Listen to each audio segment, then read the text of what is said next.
everybody. Welcome to this week's episode of Trades Lady Happy Hour. I am super excited for today's guest. I know I'm always super excited, but I am. It's true. For those of you who are new to Happy Hour, this hour on IG Live is every week dedicated to celebrating women in the trades, sharing their stories. Each week I introduce you to another amazing tradeswoman.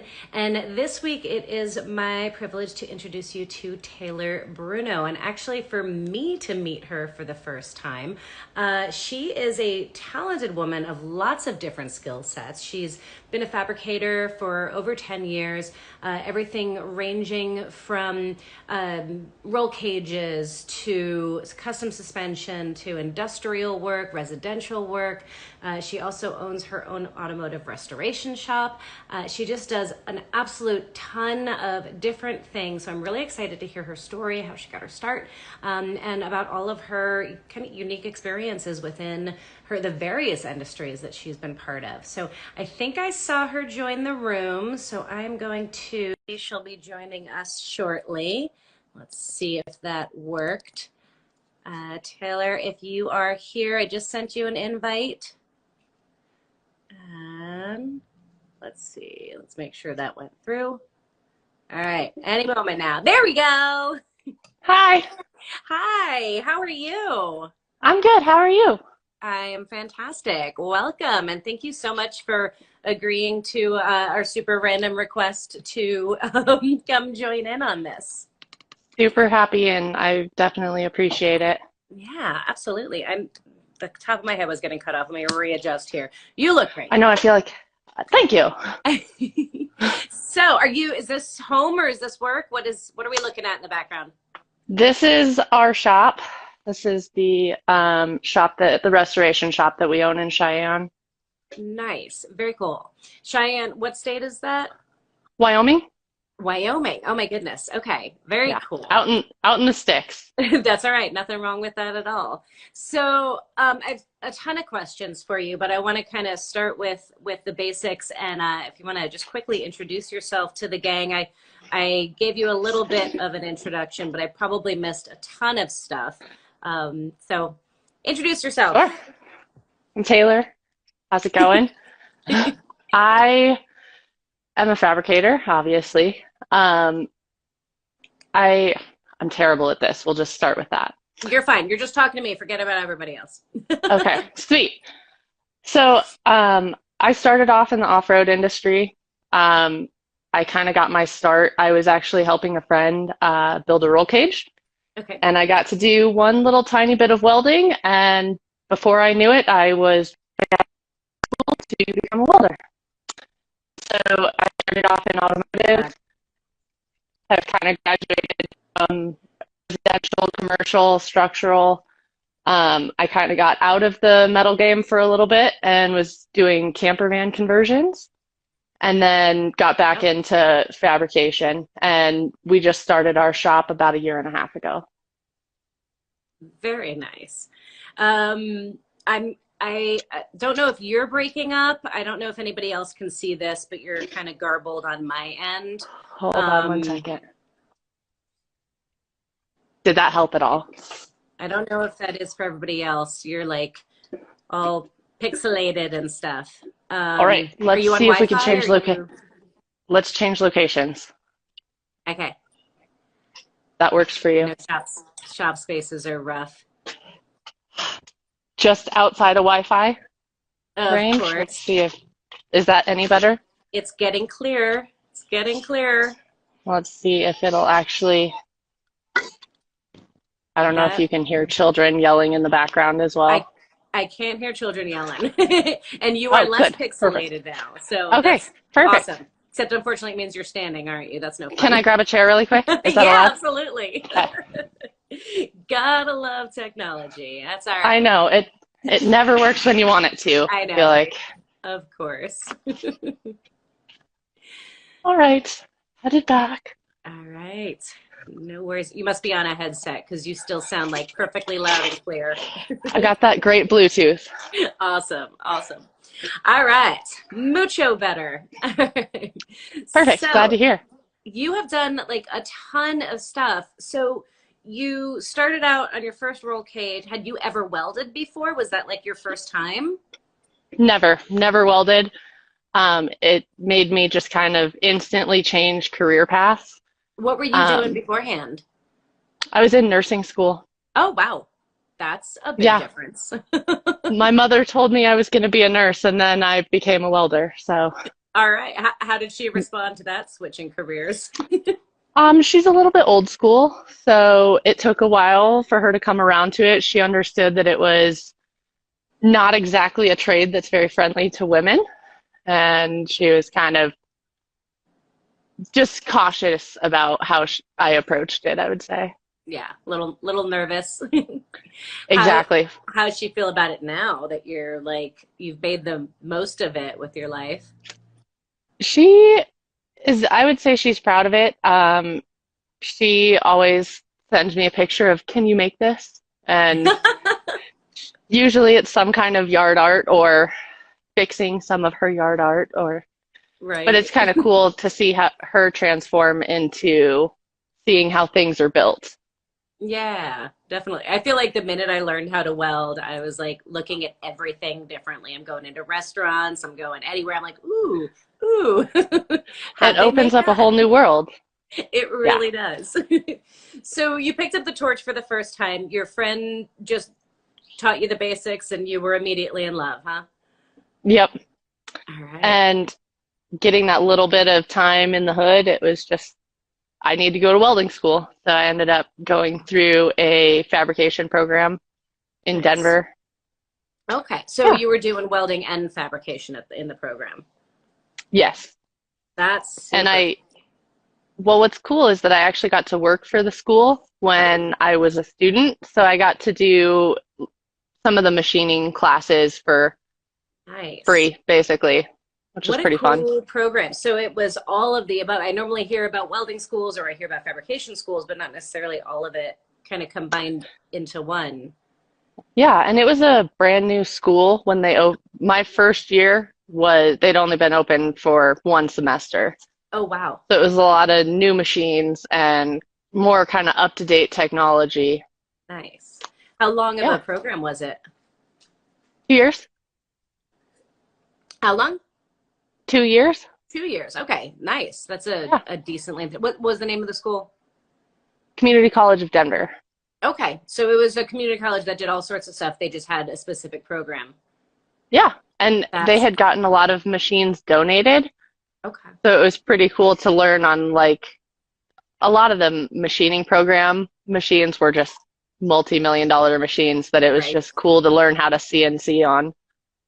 Okay, so I have a question for you. When you went out Yes. after school, like I know on the mechanical side, sometimes at school you're learning on the latest and greatest. It's like one Hmm. extreme or the other. Either you're working on the latest and greatest or it's all like crappy equipment. So when you went out into the world afterwards, was it weird adjusting to places that didn't have all the latest and greatest? I don't think so.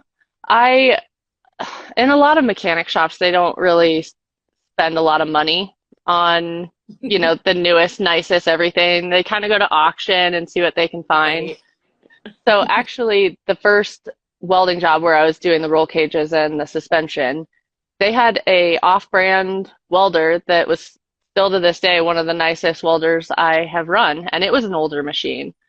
So Interesting. I feel like you have to be adaptable and be able to kind of change how you weld in every environment, either Yeah. out of position or a different machine or different material. Yeah. Absolutely. What was getting your first job like when you graduated school?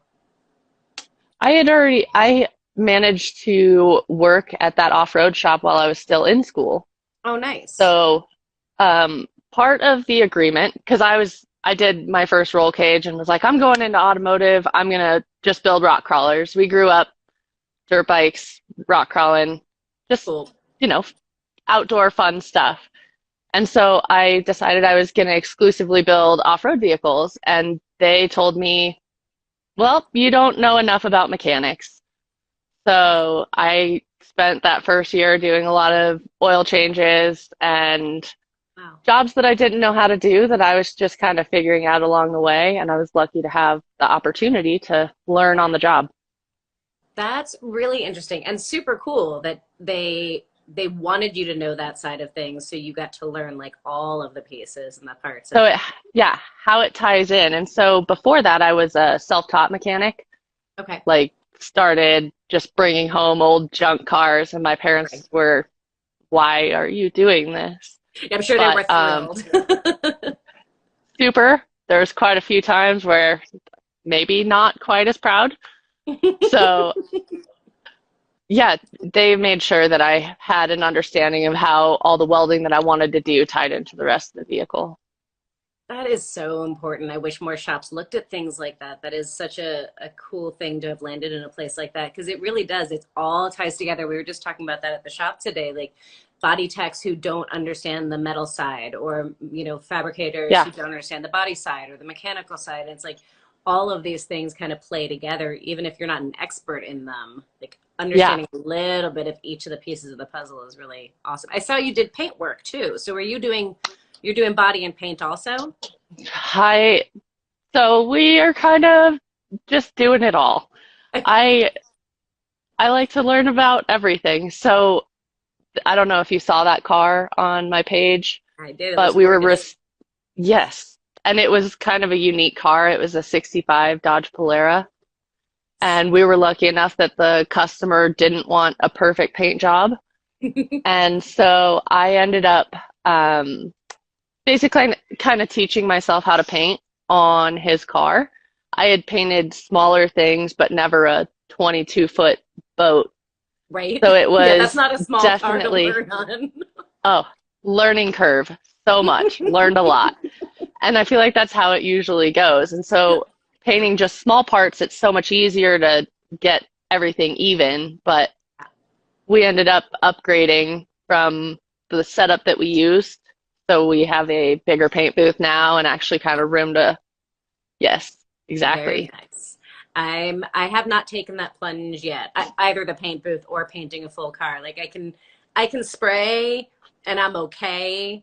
And I've done like epoxy on a full car, but I don't know what it is. I'm kind of a little just like intimidated by the idea of doing an entire vehicle. You know, my husband and I, we have a bad habit of just going like all in. Whatever it is, we just do it. I And love it. so, yes, so we decided that my parents were going to watch my kiddo for an entire weekend. They live a few hours away, so they were going to watch him. And I got ambitious and said we were gonna from rare from bare metal to sealer, primer, sealer, paint, clear coat in one weekend.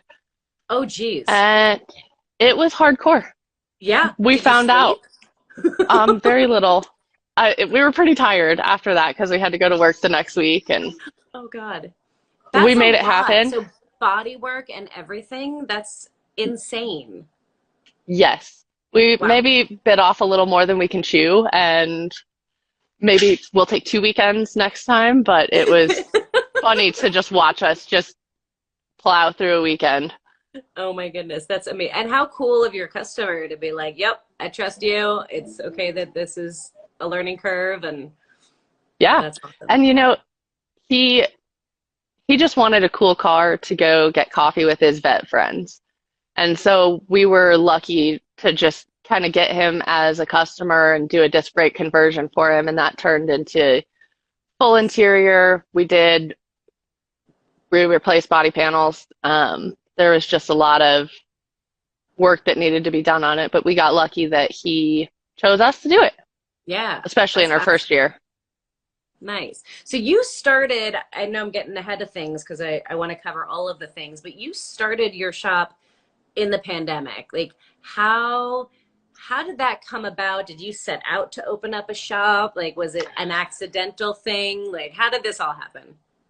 So it's kind of a funny story. My husband and I were looking for a bigger house. We were renting, and we had previously lived in Fort Collins, just the next town south, basically. Okay. And so he did not want to live in Wyoming. I'm like, okay, let's just look. Every house up here has a shop. And so we had just been doing side work, just helping out friends, um, not really doing restoration. We were fixing and flipping cars for the last few years. Okay. And so we ended up getting this great house with a shop on the property in Wyoming. And one of my friends pushed me to start a business, kind of just out of the nest, fly, little baby bird, fly. I love it. That's what Yes. happened to me too. I love it. Well, and I since then have, when I see that someone has a great idea and they should start a business, I try to do what was done for me. And so we bought a house, moved to another state, and started a business all during lockdown. Oh my Just, God. it was a stressful, amazing, horrible, beautiful time. I can imagine. Were you out of work at the time? Like, were you able to just like solely focus on this? No, actually, my husband took a little hiatus from work. His work closed down. Okay. And then I think he was maybe like a month off. Oh wow. And that was kind of as we were moving and made it kind of a peaceful transition. And so Yeah. we were just doing mechanical stuff Okay. for the first 8 months, I would say. Okay. And our last customer ended up just randomly finding out about us through a friend. And we had one other customer that he basically found 7 cars and said, as soon as you're done with this one, you're going to do these 7. And so Oh we're like, damn. here we are. That's amazing. I feel very fortunate for it. It's definitely like a daunting but great Right? opportunity. That's like a dream customer though. My gosh. That's Yes. phenomenal to have landed into so early on in your shop. That's amazing. He saw that we had many a skill. So we try to cover all of our bases between my husband and I. We could build an entire car.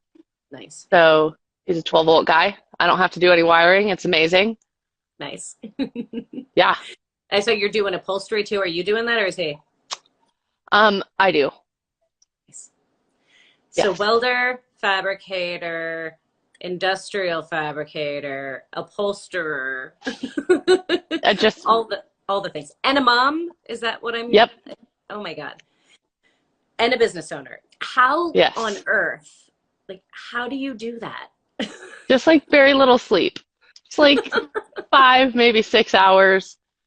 We commute to the next town, so we include driving for at least 2 of those hours a day. Oh wow. We're That's a like crazy decent. people. I told you It, we go all in. yeah, it sounds like it. I mean, I guess what other way to do it? And Yeah, what a like they say when you learn on the hardest time possible, it makes everything else easy. So you are it's learning how to perfect. run a business in like the worst environment and worst climate ever. And so Yeah. everything else will be easy after this.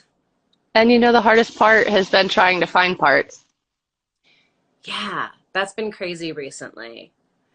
So how have you been handling that? I mean, you are able to operate a CNC and all of the rest of it. Are you finding yourself fabricating more parts rather than purchasing, or how's that been? Yeah, I would say there's been a lot more build it, modify it, whatever you got to do to make it work. And I kind of feel a little better about that anyways, because we're not shipping from overseas Hmm. or, you know, paying the wrong people for their work. Right. Yeah, Absolutely.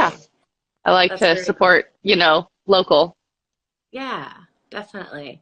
I heard somebody recently, a shop owner friend of mine was saying that they were struggling even to get oil filters from Really? suppliers. Yeah, like down to like the silliest things. Like you'd think being able to turn an oil change really quickly would be no big deal, but I can't even imagine. I'm kind of grateful that I sold my shop right before the pandemic. So I'm like, I can't imagine telling somebody I gotta keep your car overnight for an oil change. Like, Yeah. Well, you find people just making their own oil filters and reusing them. We'll just start recycling. It'll be fine. There you go. We're gonna start having like organic cotton homemade oil Yeah. filters. These are non-GMO oil filters. I like it. I feel Perfect. like we have a business model here. This is good. Let's do it. I'm game. I'm also an all-in person, so this could be dangerous. Oh, perfect. That's my kind of people. I love it. Okay, so I want to go back a little bit in time. So you said that you had kind of left the automotive industry for a little while and got into doing more like residential and industrial fabrication. What what spurred that on? Why'd you leave the automotive world? Is there a reason, or was it just an opportunity in the other area? I would say it's both. Okay. Um, Automotive, especially being, I don't want to necessarily blame it on possibly being a female, but there is definitely like a pay gap. And I know a lot of that comes with experience. Mhm. Um, it just wasn't really feasible for me to continue at this job, even though it was my dream job and I loved it. There was for sure hardships involved with it. And so I got an opportunity to grow my skill set. It wasn't necessarily what I had set my goals on, but I'm grateful that I got some lessons out of it. Fair enough. Fair enough. Yeah. Did you find that there was a difference in what it was like being a woman within the industry between automotive and then on the residential side or the industrial Oh, side? yeah. She's nodding already. For sure. Tell me And about you that. know, it's funny right now I'm on a job site in Denver. It's a construction site, and I'm the only girl there. And it's interesting to see how much like just weirdness shows up as soon as you walk around. You're like, "Oh, this is that kind of place. All right." Right. But I'm so used to it, it doesn't bother me. Did you find more of it on the construction site versus in the automotive industry? For sure. I think Interesting. that there's like a very big race group, and there's a lot of just automotive, like the off-road group. It seems like they're a lot more inclusive, especially because a lot of them maybe have wives that are involved in the same activities, whereas the industrial fabricators, it kind of is almost like two different languages for couples. So it Interesting. seems like there's a definitely a difference in how you get treated. Interesting. Cause that's fascinating because I kind of, in my mind, would have assumed it would be the opposite. Although you make a really good point. Oh, you got a bartender bringing you drinks. That's awesome. Exactly. Nice. um, you see so many women these days in like home building and kind of more of like the home construction kind of stuff. So in my Yeah. mind, I would think that it would be more accepting on that side of things, but I guess in the industrial bit, not necessarily as much. Yeah, I would say the industrial bit, it's pretty rough and tumble. You definitely like you see some sketchy things, you hear some questionable comments. You're like, okay, whatever. how how do you deal with that? I want to talk about that a little bit because I feel like that's a question that I get often from women kind of starting out in the field. Like, I think after we've been in it for a while, we kind of I hate to say that we get used to it because we shouldn't have to, but we do. We get used to it. We find our own little way of dealing with it. But for Yeah. new women, like they don't always know what the best approach is. How do you handle it, and what have you found effective for you yourself? I have a great way that I have found of dealing with this. I When I first started, I wouldn't say that I had thin skin, but it was you get called a lot of names. You get to do a lot of shitty jobs that you just don't want to do. Hmm. Um, you get stuck with jobs that no one else wants to do, and it's it almost feels like the short end of the stick, but I look at it as I get more experience, and that allows me to have a wider variety of skills I have to offer. And so even if I haven't done something before and I feel like I'm getting stuck with a crappy job, that's one thing that I do. The other one is that, say someone tells me I have no common sense, which is something that, mansplaining or Right. whatever, whoever wants to call it. Right. Um, I used to take it almost personal of just like, what did I do? Like, I don't understand like why you get treated like this. And hold on just 1 second. We'll try to call me. Oh, how dare they? Yeah, exactly. Oh, now I lost you. 1 second. Uh-oh. Now we're I having. still hear you. Can you? Yeah. Let's see. Let's see if it'll redo it. The Bluetooth. Is that what? Oh no, you're frozen. Oh no. I think we might have lost her. Were you back? Oh, you're back. Yay. Awesome. So the second thing that I do is I try to just tell myself, um, it's not my problem. They're, even if they say something mean, that it's probably something they've been thinking for a month or whatever. Um, I don't treat people like that, so I don't necessarily take it personal. I think it's something that reflects on them as a person, and I just kind of water off the duck's back and keep moving. Interesting. I think sometimes it's easier said than done. Do you? Oh, for sure. So Absolutely. are there times when it gets to you? Yes. Basically, a lot. And the latter piece of advice is the one that I've adopted more recently. And I just kind of repeat that to myself of, I This didn't do isn't about anything me. wrong. This isn't Yeah. about me. This isn't about me.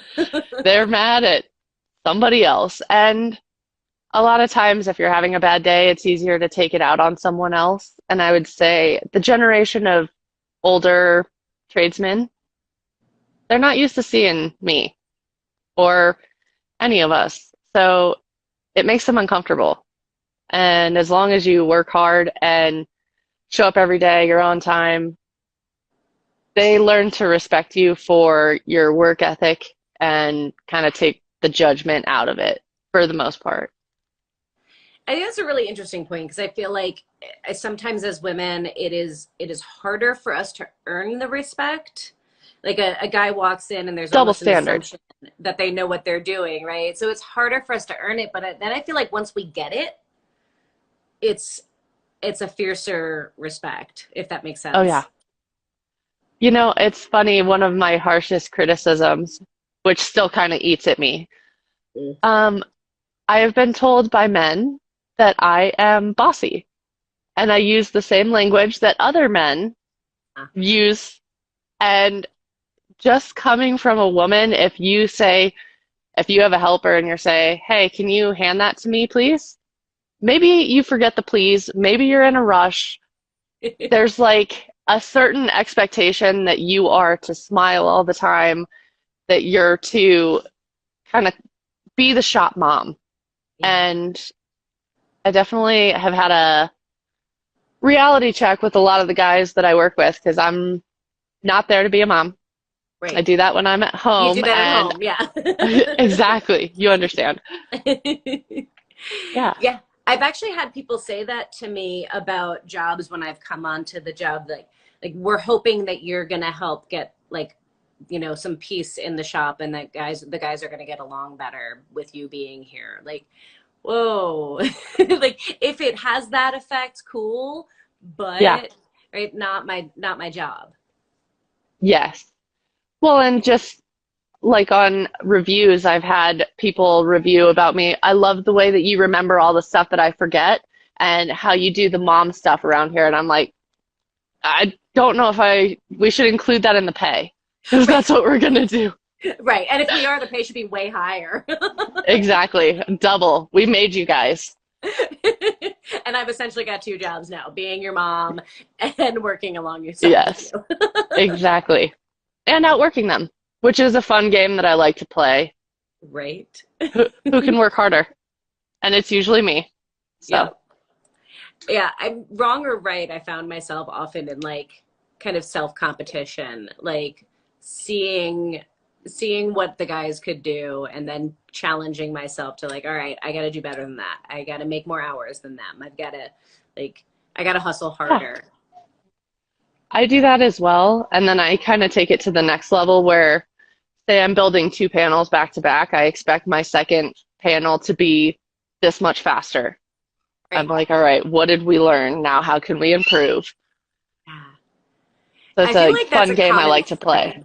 Yeah, I feel like that's a common thread amongst at least mechanics that I've seen. Like, as much as I hate the flat rate system, I feel like there's a piece of it It's great. that's like who we are. We love that carrot. We're like, ooh, I can do it better. I can do it faster next time. Like, we love that Yes, exactly. challenge. I know where I messed up.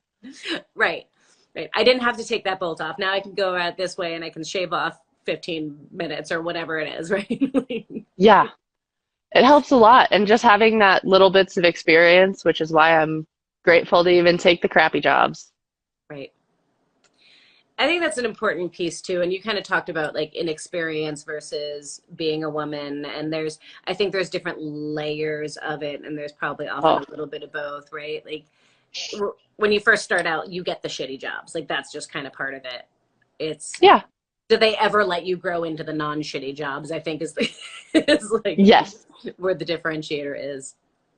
Well, and you know what's funny is that that first job that I had, I knew how to weld when I got the job at the off-road shop, and he wouldn't let me touch a welder. He's like, you're going to learn how to sand. You're going to learn how to finish grind, and until you do it and it's perfect, you can tack. That's what he would let me do.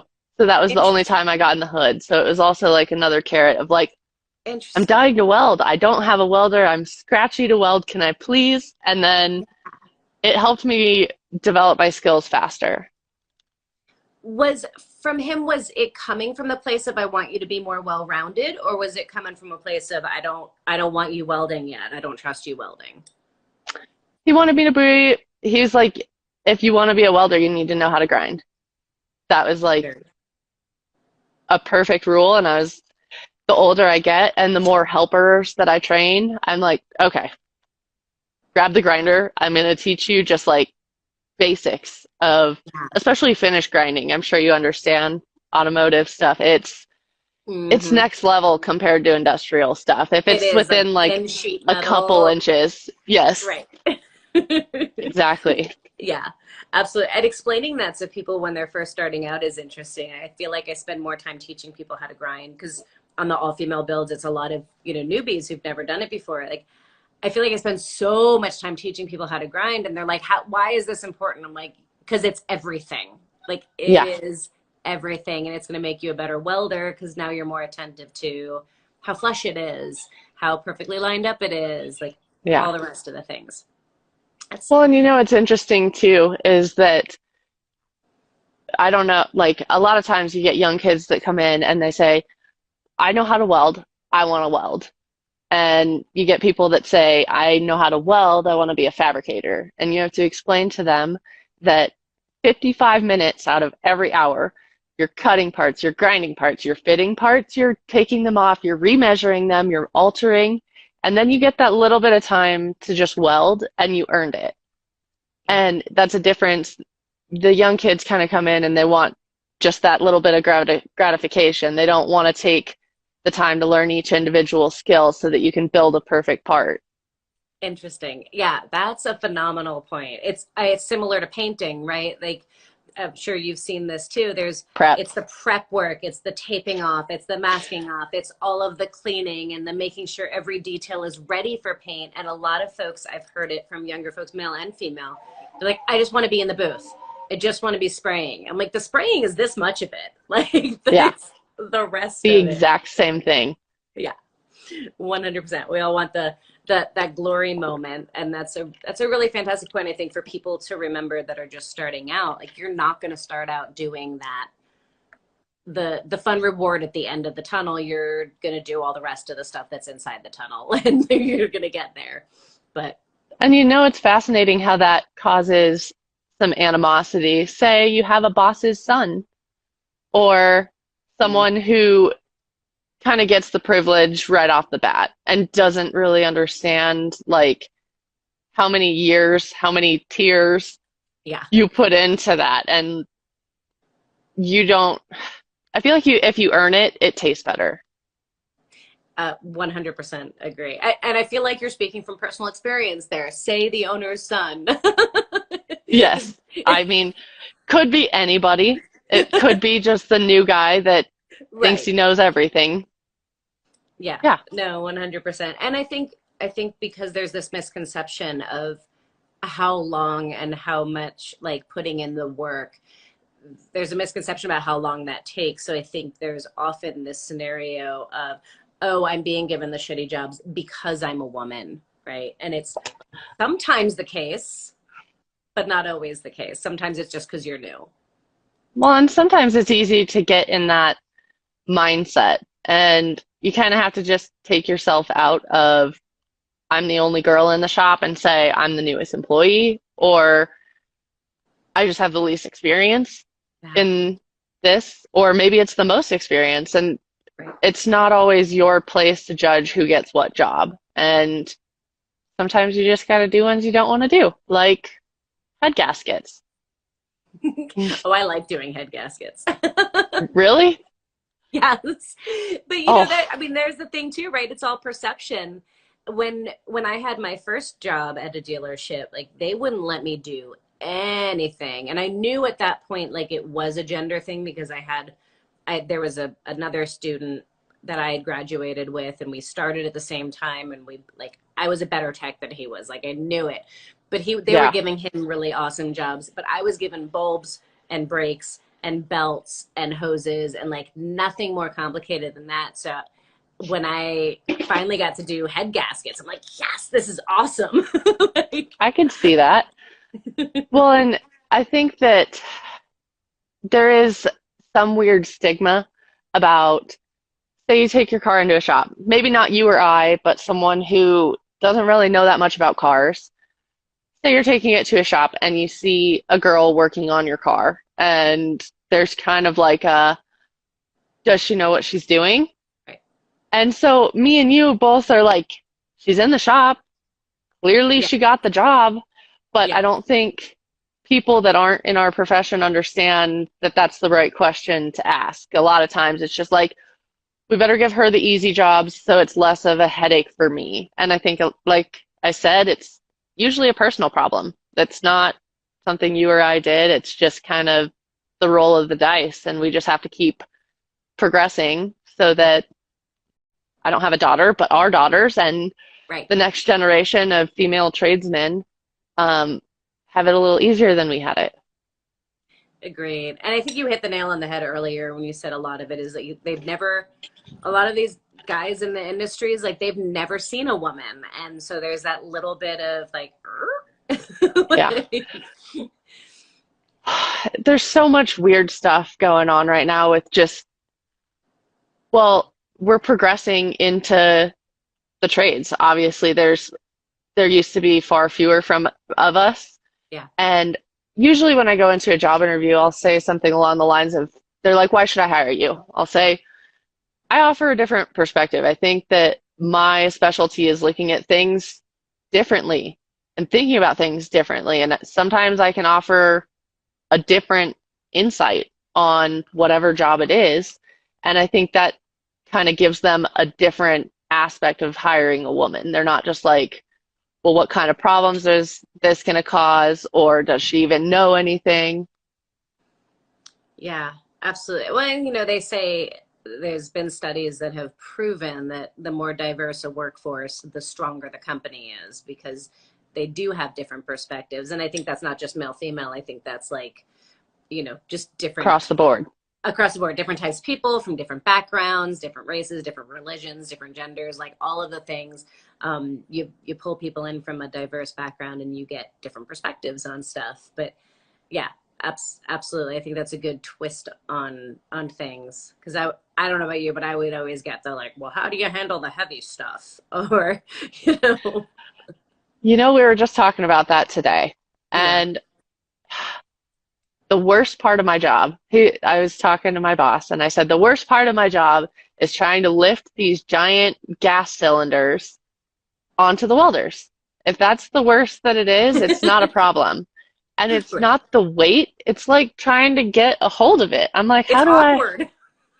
So awkward. I was talking, I'm like, I'm going to make handles for these and I'm not going to have a problem hulking it up there. It's just how I was thinking like an oil filter wrench or something that like tightens as you lift it. Handles. Yes. Okay, We're going to there's put a another handle great on it. business opportunity. Put a handle on it. Yes, amen. I feel like there's tools to make everything easier, but not Just not that. that. Right. Well, me and you, You need to let's do invent it. that. Yeah. I'm working on it. It's in the back files. We'll address that in I like 6 months. I love it. Like it's like you need something else to work on besides all the Oh my rest of it. gosh. It just never ends. There's just so much to do and so little time. Yeah. No, I 100% get that. And I don't even have children, so I can only imagine like I don't know how you do it. Cheers to you. Cheers to you, everyone. Thank you for joining us. Absolutely. I got to ask you, what are you drinking tonight?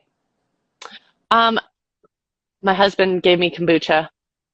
What are you drinking? Not Whiskey? kombucha. Totally drinking whiskey. Yes. See, I should Although have gone with the whiskey, I but should have gone with the kombucha. well, we'll just half and half. I'll drink half for you. Right.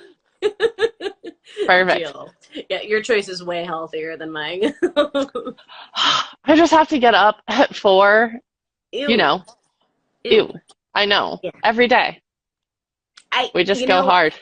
I think that's the thing that I hated the most about working as a tech, like in the field every day, was I'm a night person. Like if I can Are you? work from 10 a.m. until 2 a.m., I'm fine. I'll work all day, all night, but just Yeah. let me sleep in. I, yeah, I love the opportunity to sleep till like 6 or 6:30. And then I have this, so can I tell you a funny story? Yes, please. My husband and I in January found out my brother is married in November. Nice. So both of us agreed. We're like, okay, I guess we're gonna do every day until November. So we decided that we are not taking days off. Ooh, So it's we're almost there. We're in the home stretch, but it's just funny of like every day you wake up super early. And so if I sleep until 6:30, I'm like, I missed so much time to do things. interesting.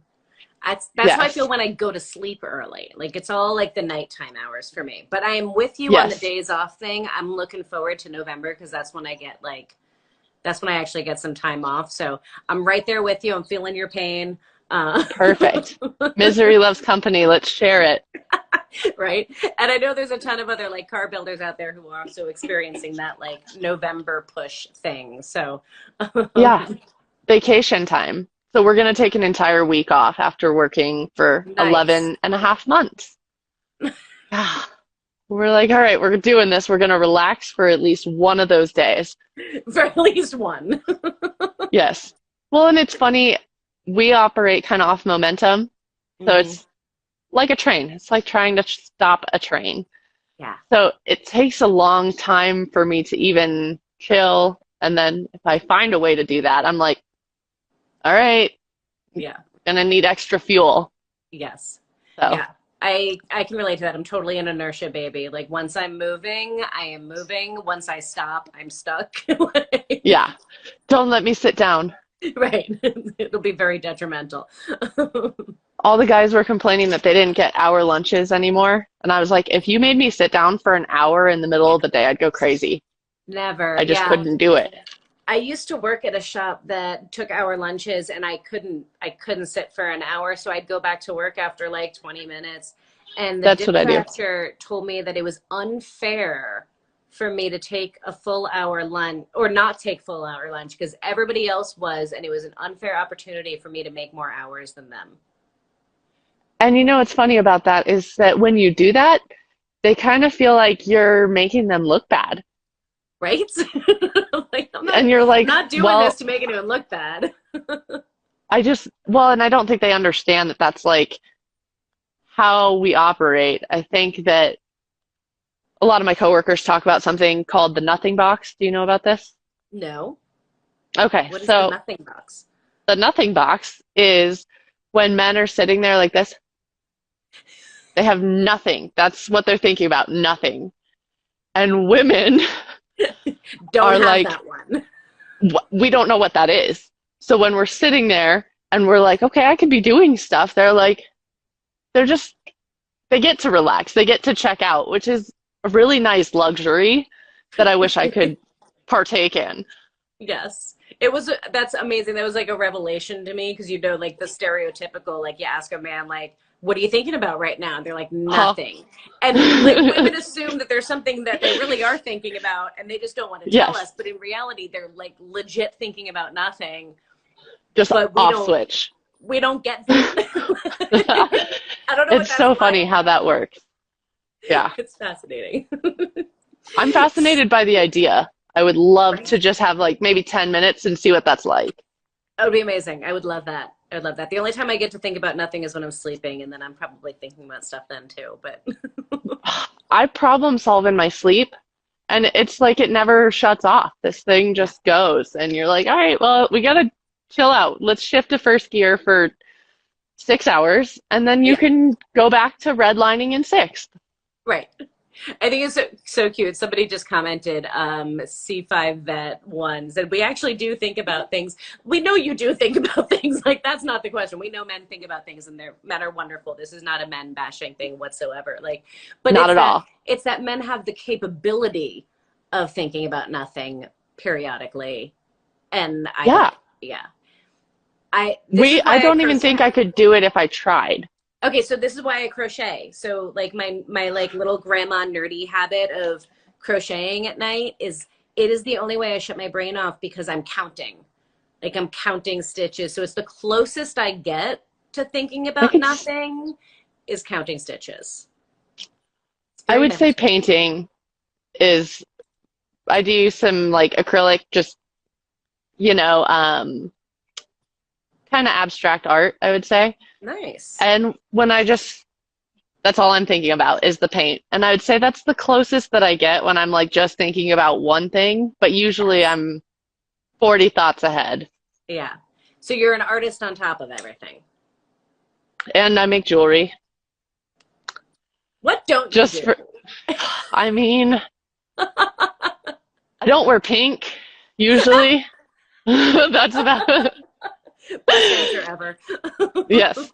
Well, and what's funny is the Snap-on guy, he sees me, he's like, "Oh yeah, I'm selling my pink tools." I'm like, "How about green?" What do we Right? got? Yeah. I'm Does very the Snap-on guy disappointed they do that didn't. to you? Oh God, yeah, absolutely. And I'm so disappointed they didn't keep the purple because now See, I purple love the purple. I can get down with the purple. I'm all about Me that. But too. yeah, like why? And there's nothing wrong with pink. Some people love pink. I am not a pink person. And just because I'm a girl does not mean I love pink. Can we not, I please? Well, and it's so funny. Me and my best friend are like total opposites. I'm like real tomboy. She bedazzles everything pink.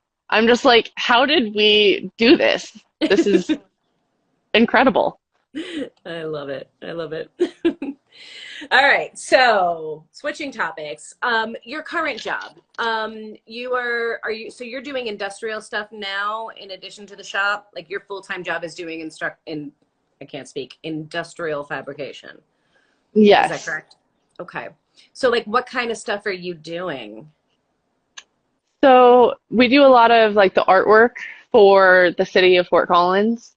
So they Okay. have art structures in the medians. We do a lot of municipal stuff where it's parks, rec, city stuff, artsy trash enclosures. It kind of just varies on the day.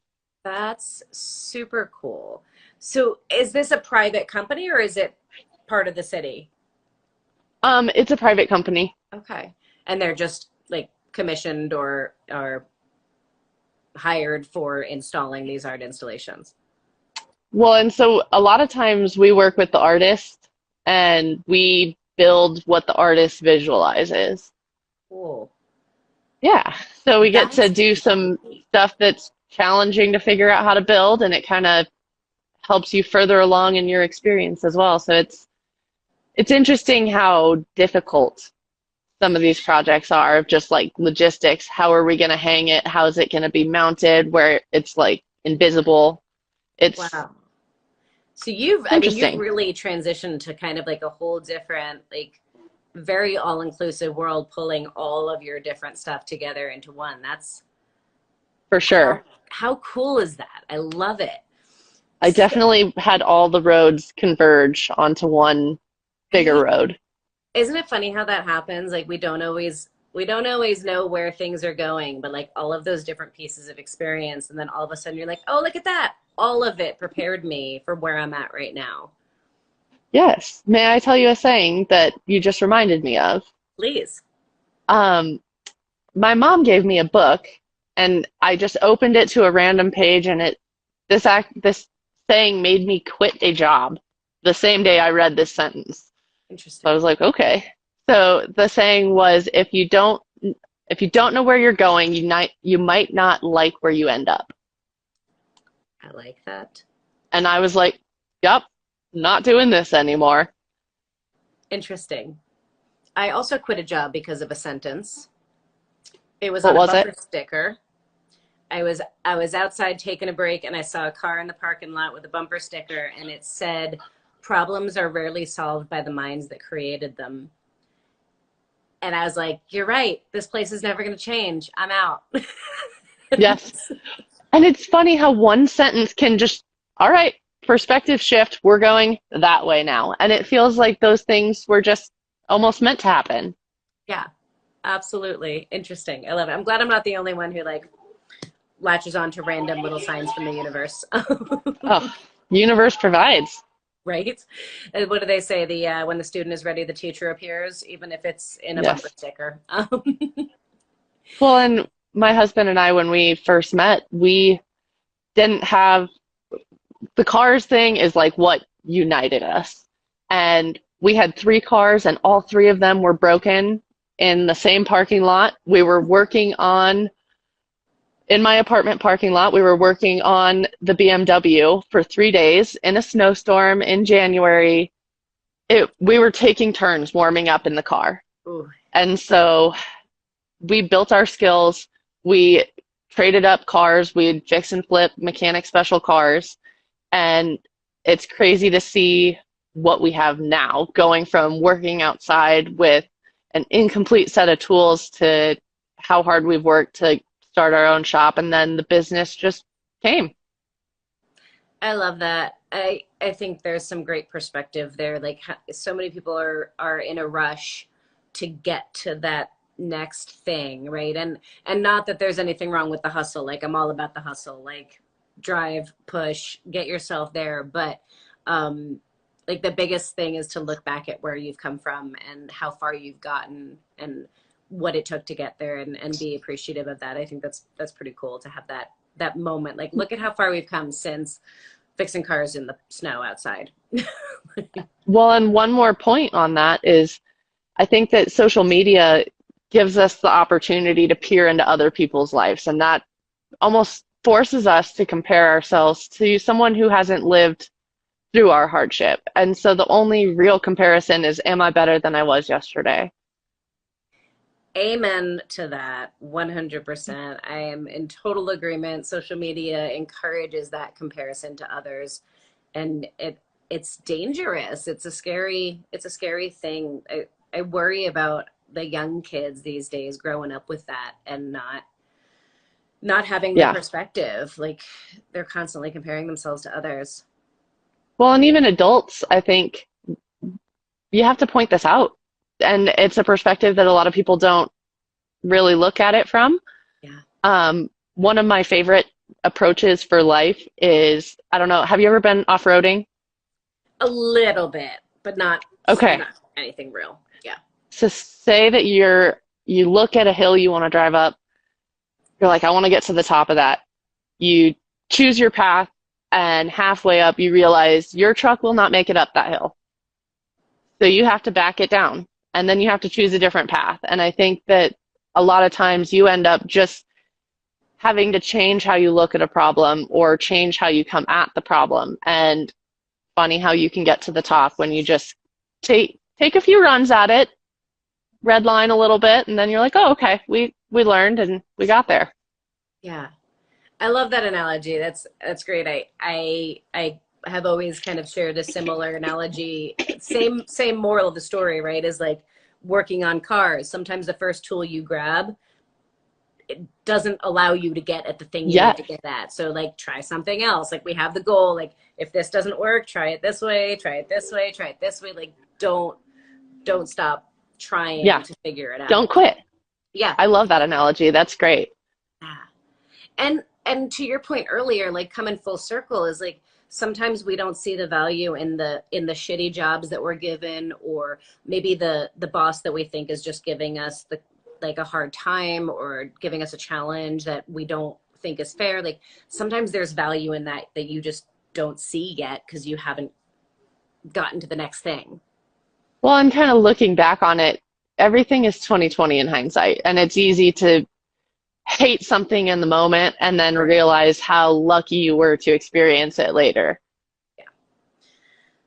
100%. I had an old boss who used to make us use hand tools. Like when I first started out, he was like, no impacts, no power tools, no nothing. You're using only hand tools. And I just thought he was being a dick, right? I knew he didn't like me. He'd made it very clear he didn't think women should be mechanics. So like he wore it on his sleeve. He was like, I don't think women should be here. I don't know why you want to be a man. Like he was not cool about it. But so yeah, totally.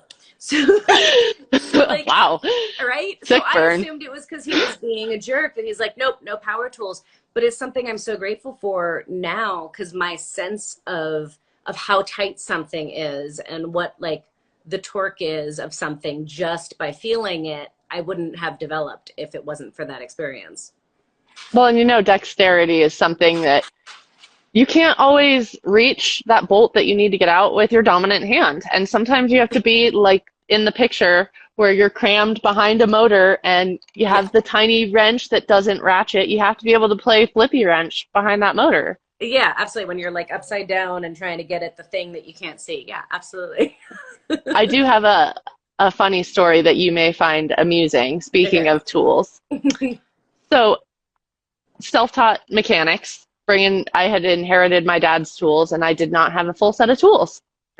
And so I had my first Forerunner. I was very proud of it. I'm changing out my own brakes. Never done brakes before, just taking stuff apart, finding how it works. Yeah. And so I couldn't get the caliper off.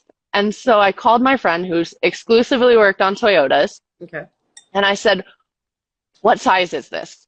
A 17 fits, but so does a 91 11s. And he was like, what? And I was like, yeah, it seems like a really weird fraction. And he was like, could you flip the wrench around? I was like, oh yeah, yep, that's the one. And so That's amazing. I have a wrench tattooed on my ankle that says 91 11ths to me, but 11/16ths to the rest of the world. And that's what people don't realize is even men would make that mistake. But Right. it's I tell it because A, it's funny and it's just like a constant reminder of like we all do dumb stuff, especially when we're young. Yes, 100%. I love that. That is amazing. And like, I so appreciate you sharing that and admitting to that because so many people would not. And that's cool for I people to did not hear. have I didn't have a complete set of tools. I'm like 91 11s, it's so odd. It's a Why bizarre would they make an number. improper fraction? I was like, that 11 doesn't even go into 91. What are they talking about? uh, good times. That's fantastic. I absolutely love that. Thank you. Yes, of course. Oh my goodness. All right, so we have used up our hour like ridiculously fast. I feel like there's still so much more to talk about. But before we sign off for the night, I know we've talked about a lot of these little nuggets of inspiration, but if you had the opportunity to talk to the younger you or another person out there, male, female, whatever, who is kind of where you were at when you were young and wants to be where you're at now, what are your words of advice to them? Don't let them break you down. I mean, just I tried to be a brick wall that they can say whatever they want, they can throw whatever they want. Not my problem. Um, a lot of it is perseverance, like setting your personal goals and just not quitting. It may not take the initial time frame that you had set aside for it. It may take longer, but there's something to be said in disciplining yourself and showing you how much further you can push yourself besides just taking it easy on you. I think that pushing your boundaries, staying in that uncomfortable position, it's like yoga. When you're trying to get a bolt on the back of the motor, you just have to sit there and breathe through it until your hand uncramps. And that's life in general. Yes. Yes. Well, and I think perseverance is something that the younger generation really just needs to hear, that it will get you places, it will pay off. It may not be immediate, but it's something that if it's worth it, put in the effort. It'll pay out tenfold. Absolutely. And you are proof of that. All of your experience, all of your hardships and challenges, that you are in this amazing place now where you are doing all of the things. You are having all of the paths come together into some phenomenal stuff. And that's the proof is in the pudding. Work hard, keep after it, keep going, and you end up having a quite nice life that you've made for yourself. So very cool. Yes. Well, and one last thing. Yeah.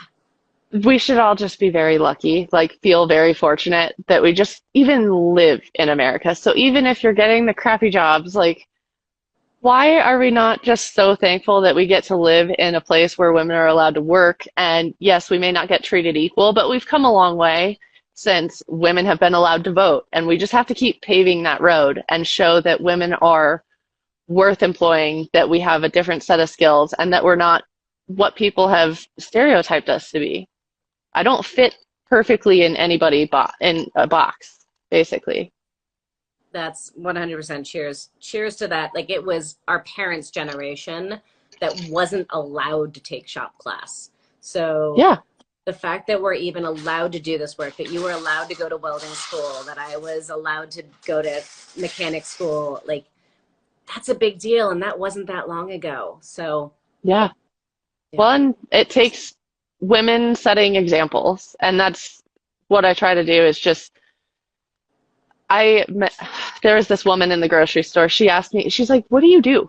And I told her I'm a welder. And she's like, "I wanted to be a welder." And I'm like, "What is stopping you?"